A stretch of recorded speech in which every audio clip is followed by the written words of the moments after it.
नमस्कार दोस्तों, मैं Indresh Maurya. Super study zone पे आप सभी लोगों का स्वागत अभिनंदन है। आज हम लोग अंतर्राज्यीय परिषद इंटर स्टेट काउंसिल के बारे में अध्ययन करेंगे। तो सबसे पहला क्वेश्चन ये पूछा जाता है कि अंतर्राज्यीय परिषद को किस भाग में उल्लेख है। तो अंतर्राज्यीय परिषद का उल्लेख जो है भाग 11 में है। फिर इसके बाद आपसे क्वेश्चन बनेगा कि अंतर्राज्यीय परिषद का उल्लेख किस अनुच्छेद में है। तो अनुच्छेद 263 में अंतर्राज्यीय परिषद का उल्लेख है। फिर इसके बाद आपसे क्वेश्चन बनेगा कि अंतर्राज्यीय परिषद एक संवैधानिक संस्था है कि गैर संवैधानिक संस्था। यह एक संवैधानिक संस्था है क्योंकि इसका संविधान में उल्लेख है। फिर आपसे क्वेश्चन बनेगा कि अंतर्राज्यीय परिषद की भूमिका कैसी होती है। तो अंतर्राज्यीय परिषद की भूमिका सलाहकारी होती है। फिर इसके बाद क्वेश्चन आपसे बनेगा कि अंतर्राज्यीय परिषद का गठन क्यों किया जाता है। तो केंद्र एवं राज्यों के बीच समन्वय स्थापित करने के लिए अंतर्राज्यीय परिषद का गठन किया जाता है। फिर आपसे क्वेश्चन बनेगा कि अंतर्राज्यीय परिषद का गठन कौन करता है। राष्ट्रपति करते हैं और यह राष्ट्रपति के आदेश पर ही अंतर्राज्यीय परिषद का क्या हुआ है, गठन हुआ है। अब आपसे यहाँ पर क्वेश्चन ये पूछा जाएगा कि अंतर्राज्यीय परिषद के सदस्य के बारे में पूछा जाएगा, संगठन के बारे में यहाँ से आपसे क्वेश्चन पूछा जाएगा।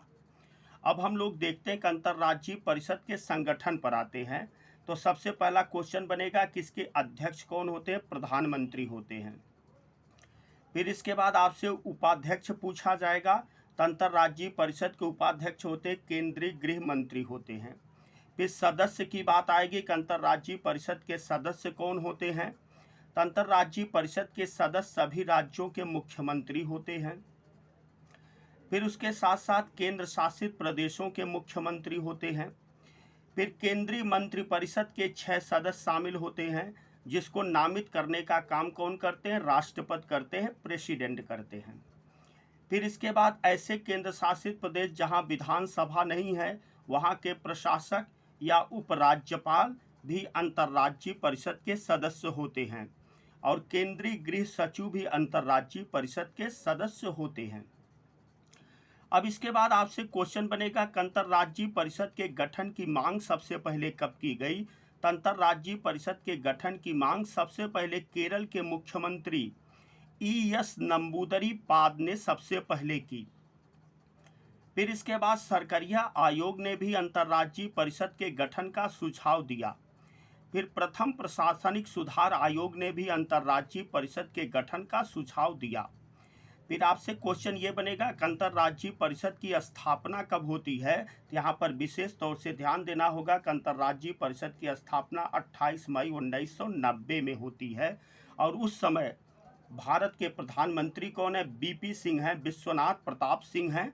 1990 में अंतर्राज्यीय परिषद की स्थापना होती है। फिर आपसे क्वेश्चन ये बनेगा कि अंतर्राज्यीय परिषद की बैठक कितनी बार होती है वर्ष में। अंतर्राज्यीय परिषद की बैठक वर्ष में कम से कम 3 बार अवश्य होनी चाहिए।